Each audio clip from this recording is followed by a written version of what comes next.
Carina, welcome to the show today. How are you? I am great. How are you doing? Good. I'm excited. We were getting a chance to chat off air before we started dialing in on the show today. And so I've been really looking forward to this talk as we dive into ways people can be better competitors for their health. And so before we really jump into that health and nutrition and talking about everything going into that, tell everybody a little bit about yourself, what you do coaching wise, and why you're passionate about what you do. Okay. My name is Carina, and I am a life and mindset coach. I got my master's degree in nutrition and started out with straight nutrition coaching. I expanded to health coaching when I realized that nutrition was just one piece of people's overall health issues. And more recently, in the last 7 or 8 months, have transitioned to growing a more life and mindset focused coaching business, looking at how our mindset and the way we do everything in life affects our health and how all of the other lifestyle factors play into that. I think it's all really, really connected. That's what I'm super passionate about, helping people develop as humans, make them happier, more fulfilled, and doing everything to combine all the things into just a way more satisfying life. I love that. I love that. And it's funny. I was talking to someone the other day a little bit about your work and how I'm a big fan of it. And your tagline on Facebook is one of my favorites, in that you help ambitious boss babes effortlessly create the bodies, careers, and relationships they crave, which is right in line with the kind of work that we're doing here at Compete. And so that's obviously why I wanted to get you on the show. And not only that, but you're very open talking about your journey and how initially in the health space, obviously now more mindset and lifestyle, adding value to other people's journey. So first, let's dive into your nutrition journey a little bit.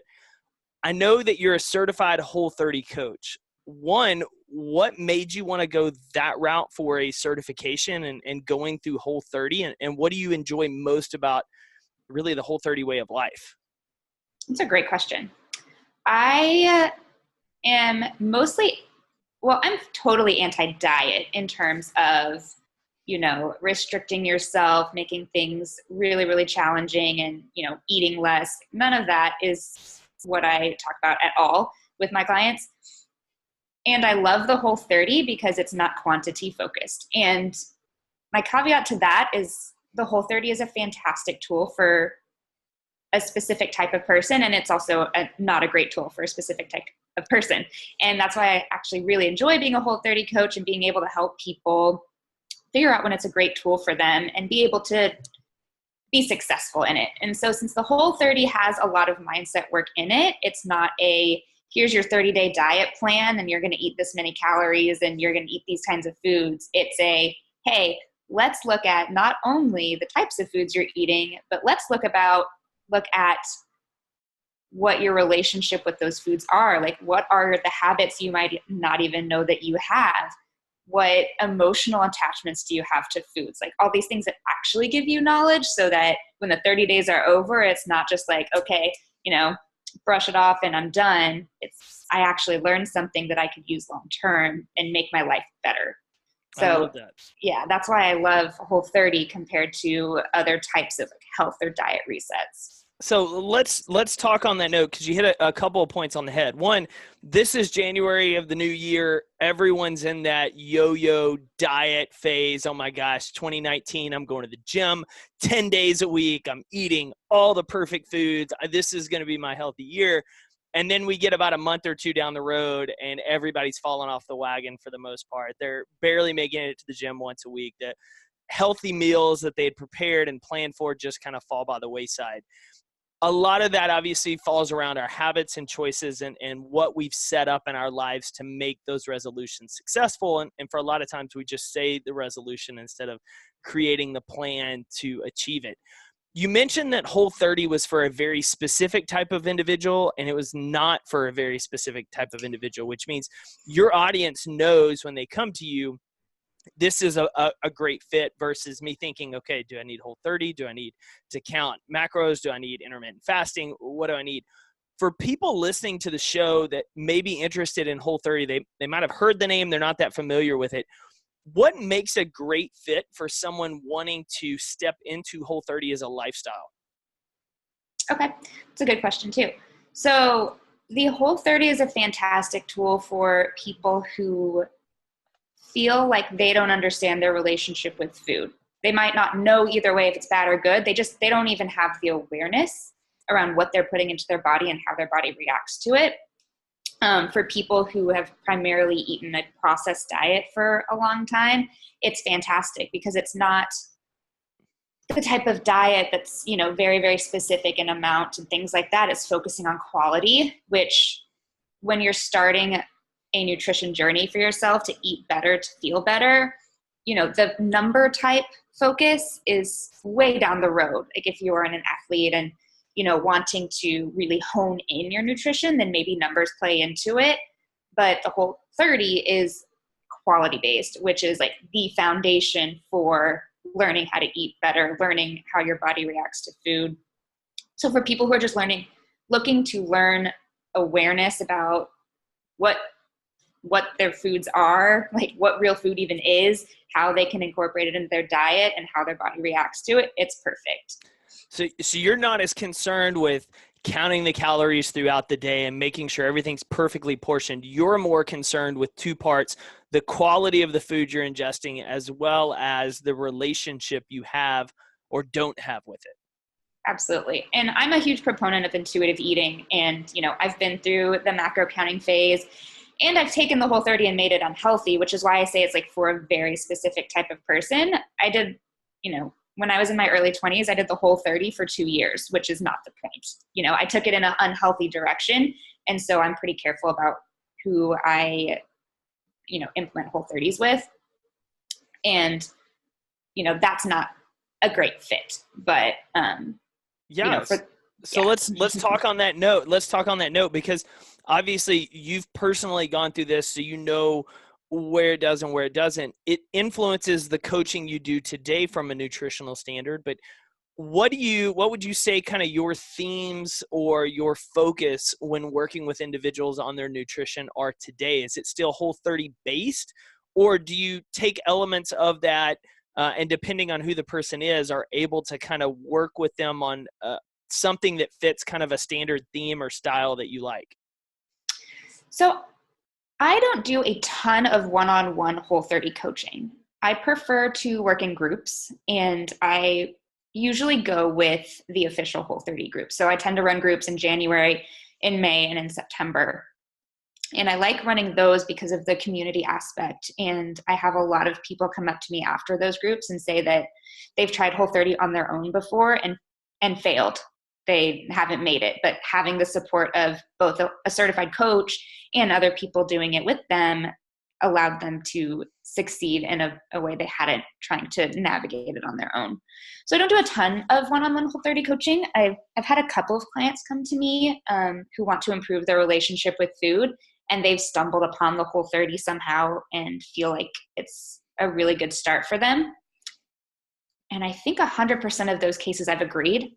I've thought it's a good fit for them. So when that's the case, I will start them one-on-one coaching through a Whole30 with a focus more on what happens after. So if I work with someone one-on-one to get through a Whole30, my focus is usually on how are we going to reintroduce and how are you actually going to use this information? Because people who tend to do a Whole30 just on their own, they don't even know what they're looking for in terms of long-term knowledge that they've gained.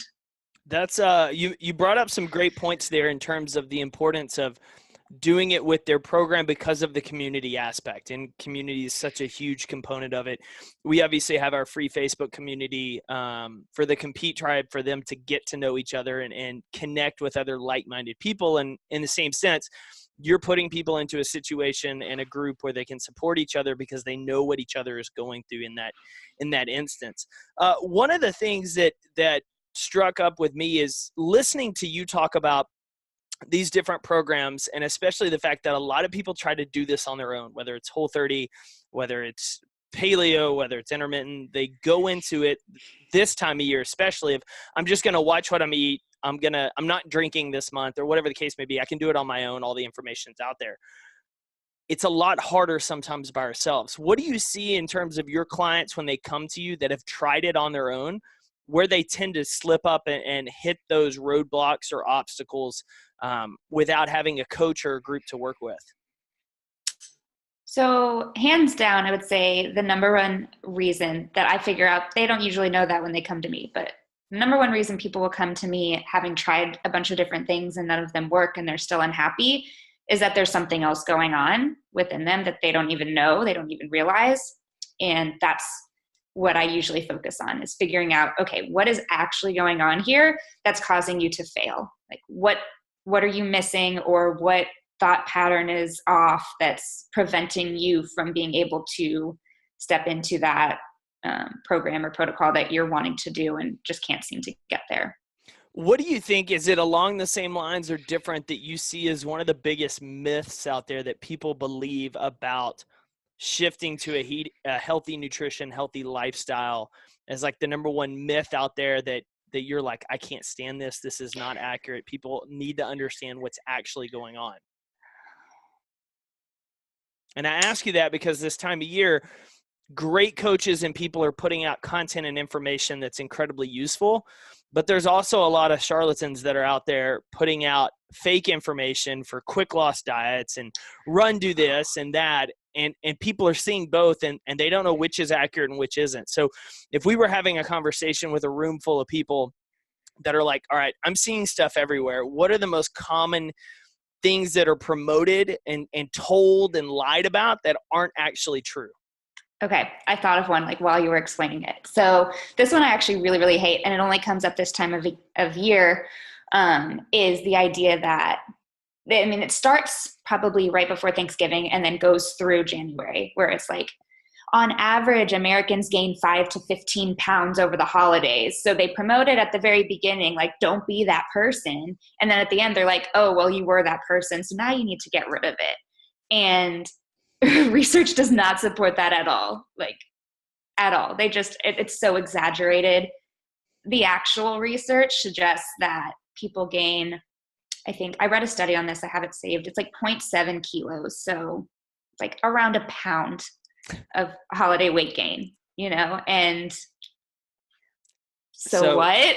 Yeah, I mean, the 1 pound doesn't really tip it for a lot of people. That's fascinating. I saw around Thanksgiving a lot of people putting out content, and one of nutrition coaches was talking about, if you look at a 7-day schedule, if you know you're going to consume X number of extra calories on Thanksgiving, and you just cut 100 to 150, which is like nothing in the grand scheme of things, out of every other day for 7 days, like it's a completely equal week to what you normally have. Like it's not like we're going overboard and everybody's gaining 10 to 15 pounds. It's just a very easy narrative. When you have Thanksgiving, you have holiday meals, you have holiday parties with lots of alcohol and snacks and cookies and everything else. And then we can sell you all the quick fix stuff in January that you have to run and do yo-yo dieting off of. Totally. And I think that a big problem that I have around this time of year is people setting themselves up like that. They're like, okay, I know I'm going to eat a ton on Thanksgiving, so let me, spend a week or two before like eating less and making sure I'm slashing my calories so that I can make up for it on Thanksgiving and everything's fine.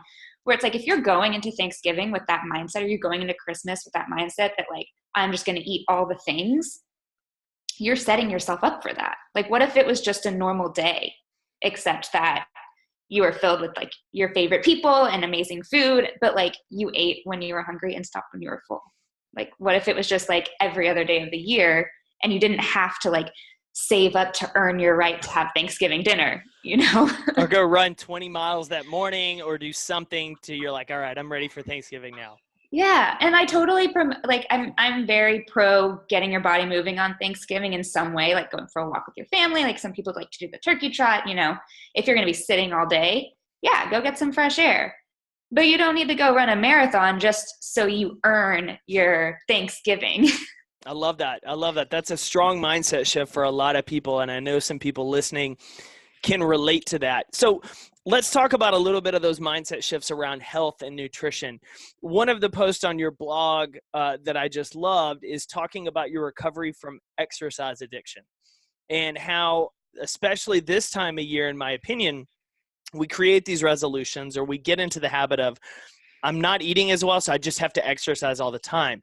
And I know I went through a phase when I stopped being as competitive with it, that I was thinking to my head, I've got to go to the gym today because I ate crap yesterday, or I ate crap today. Like I have to justify eating that by going to the gym. And then you find yourself in an addiction of going to the gym all the time to justify eating crap, or you're feeling bad about you skipped a workout this day because you had so much work and you had commitments with family. And there's a lot of unhealthy aspects of addiction to a healthy thing.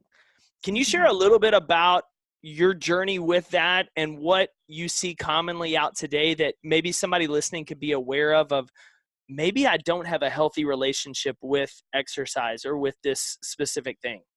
Absolutely. I was 100% in that cycle too, where, exercise was your punishment, food was reward or punishment. Like you're just going in the cycle, and one depended on the other entirely. And the reality is you do not need to earn the right to eat by exercising. Like your body still needs food, even if you're sitting on the couch. That's why we have a BMR. And I think people don't also realize that your body uses energy just day to day. Like it's not like if you don't go to the gym, you need to eat your BMR's worth of food. Like that's not how it works. Like living and being out of bed takes energy. And for me, I spent a lot of years, this is the same time I decided to eat Whole30 for 2 years. And honestly, that was because I was terrified of not eating Whole30. I was terrified that like I would have one piece of bread and I'd wake up like 10 pounds heavier, which at this point, it's a pretty big piece of bread. Yeah, right. Like a whole loaf. But honestly, like that was my mindset. And it was like, if I don't exercise, I'm going to wake up fat, and then I won't be pretty, and then I won't be valuable. Like everything was so skewed. And the reason I feel like people exercise, the reason people eat vegetables is also off for a lot of people. They think that they're searching for health, but really they're searching to look a certain way so that they feel like they're more worthy of all the things that life has to offer. And so they stay in the cycle of feeling like they have to struggle through that in order to have a successful, happy life. And they're actually miserable doing it. How did you break out of that cycle? How did you kind of pull away and overcome that addiction? Was there someone you worked with? Was there a process? Like, for someone that's starting to realize this could be the case, tell us a little bit more about how you overcame that piece of your life and are able to now, in a healthy way, look back on it and help others through it. So it's so funny. It's like the answer is so simple in theory. Simple doesn't always mean easy, though. So at the end of the day, it was a choice. And I'll talk about this sometimes. I don't actually know if I've ever brought this up on my personal social media, but I reached this point, I think it was right after grad school, and I realized that, I'd gotten 2 master's degrees at the same time. So I'd gotten these master's degrees, and yet I was finding myself in a job that was way undervaluing me, didn't treat me that well. I kept attracting in these like really jerk guys that only cared about what I looked like. I was totally dependent on exercise and food to make me feel good about myself. And I don't even remember where I was or like how it happened, but I just realized, I was like, oh my God, I'm the one making myself this miserable. Nobody else is to blame. Nobody else has any part of it. It's literally all me. It's in my head, and it's my choice. And I can choose to not be miserable anymore. So the biggest choice I made in like this context is deciding that my sense of self-worth and the value I brought to the world had nothing to do with what I looked like. And once I was able to separate that, which again, is like simple in theory, super hard to implement, but being able to separate my sense of self-worth from the way I looked took so much pressure off of how I ate and how I exercised that like my entire world expanded. So let's talk about, I just want to deep dive in that a little bit. Simple decisions we know are not the most easy. It's simple from a business standpoint, simple to make 5 sales calls a day, 10 sales calls a day. Doesn't mean it's easy to overcome that fear of rejection and pick up the phone and do that. And so the simple process you went through of separating that, obviously isn't something that just happened instantaneously, where it didn't start to rear its head a day later, a week later. How did you, one, set up some either safeguards or habits around yourself to remind yourself on a daily basis, weekly basis, that there is a separation? And did you involve anyone else in that process? Was there a friend, accountability group, something that you had to help hold you throughout this process too? Totally. That's so funny. I did a post on this back in December. So there's a couple of things that I did that really helped me. I didn't work with anybody. Looking back on it, it would not have been a bad idea to have done that, but I didn't. I did it mostly through myself and my support system. So one thing I did was I wouldn't call it a journaling practice. Like, I didn't put any pressure on myself to journal every day, but I did start writing down 3 things I was grateful for in my life, because at that point, like before I made that switch, I didn't even see like the beauty of my life around me. I was like so fixed on like what was wrong with me. So I started out writing down 3 things I was super grateful for in my life every single day, as well as 3 things I loved about myself that had nothing to do with what I looked like. And then 3 ways I had an impact on the world that day. And I mean, I don't have an impact on the world by how I look. So those 3 things were always something that I brought to the world that had nothing to do with what I looked like. And after like making that a habit for a while, I started to believe it, because we believe our thoughts, and, journaling really helps you kind of solidify and change those thoughts. So I did that, and that was super, super helpful. I made the decision to cut out anyone in my life that was triggering for me at all, or that didn't make my life better and elevate me as a person. And that left me with not very many friends, which is totally fine. I'm an introvert and I prefer to have a small group of people, but my roommate at the time was really, really helpful.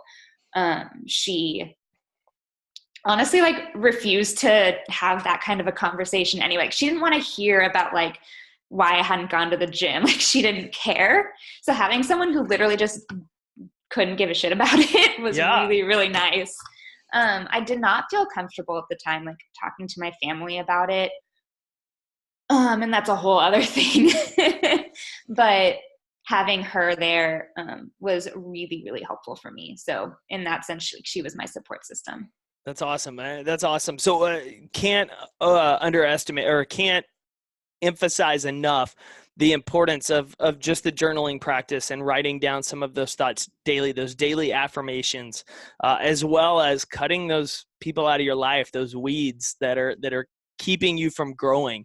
As silly as that sounds to someone listening that perhaps is still pretty new to a growth mindset, it's crucial, because you think about, weeds, they hold you down, they tie within, your roots, so you're not able to grow to your full extent. And so I appreciate you taking the time to share that, and tell us a little bit about that.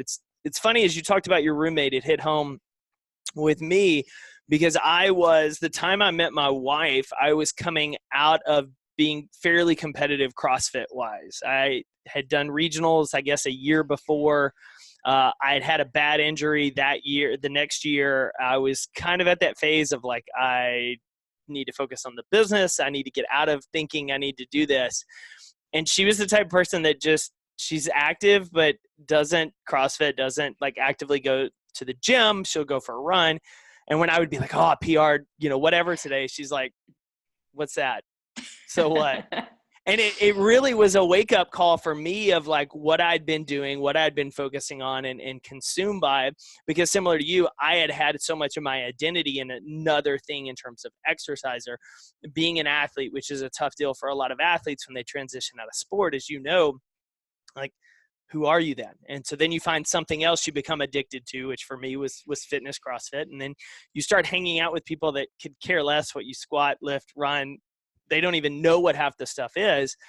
And you're like, that's right. The world doesn't matter how much I do X. They matter what I bring to it. And so that was a huge piece for me. And it sounds like a huge piece for you of really identifying and affirming yourself daily, what you bring to the world that has nothing to do with your physical appearance, how much you lift or anything. It's how you can impact others. What value do you add? And so I absolutely appreciate you taking that and sharing that openly with us.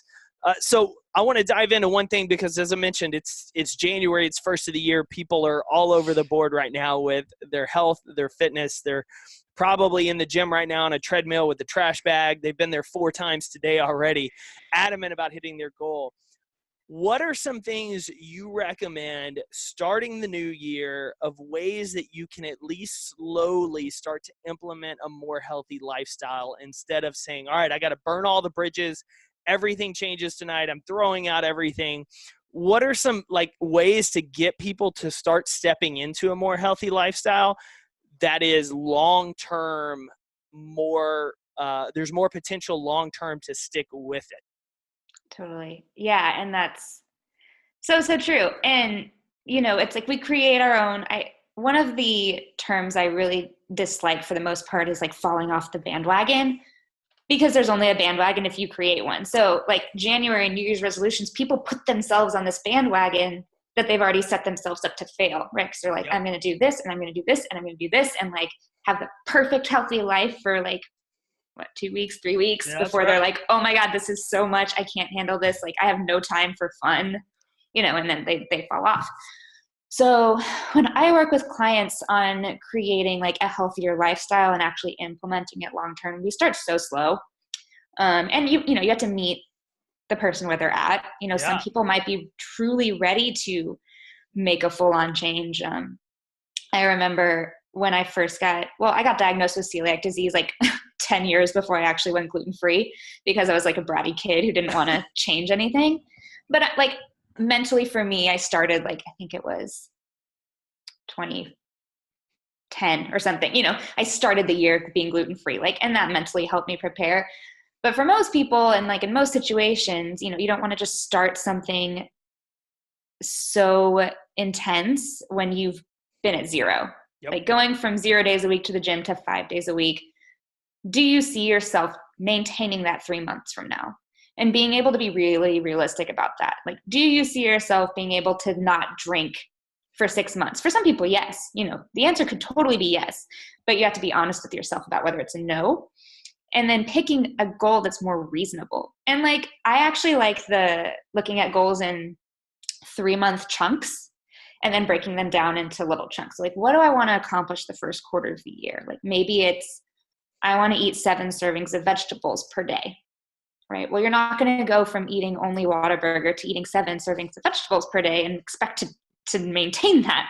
So it's what if you start with, I'm going to incorporate 1 serving of vegetable every single day and see what that's even like. And then, for that month of January, that's your goal. And you find different ways to incorporate vegetables, some that you like, some that you don't like. You learn a ton about how it's going to work for you. And then maybe in February, you change it to 3. And then maybe the 3rd month you go to 7, being able to break it down into smaller chunks that you can actually do and that you can actually see yourself being able to do 3 months out, 6 months out, whatever it is. I love that. I love that. There's a book that came out recently called Atomic Habits by James Clear. And it's fantastic on this subject. So if you're listening and what Carina's just said has struck a chord of, I can incorporate 1 meal a day of doing this. I can incorporate little by little. Clear's book, Atomic Habits, that we've got a link to in the show notes, is fantastic for that, because it's about small steps in creating those unstoppable habits. Carina, so for anybody listening that this conversation has struck a chord, they're suddenly realizing that maybe they have an unhealthy relationship with food, or perhaps the gym, or how they see themselves. Perhaps they understand, I've got to change the way I eat. I'm not looking for a January quick fix to fall out in February. I truly need to make a lifestyle change in the choices I'm making and what I'm consuming.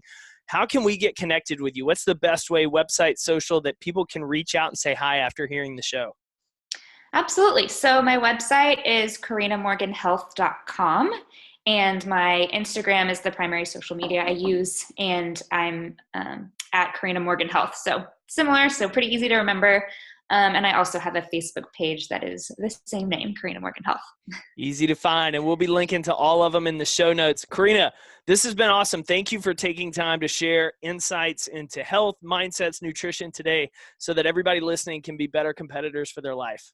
No, thank you so much for having me. This was so much fun.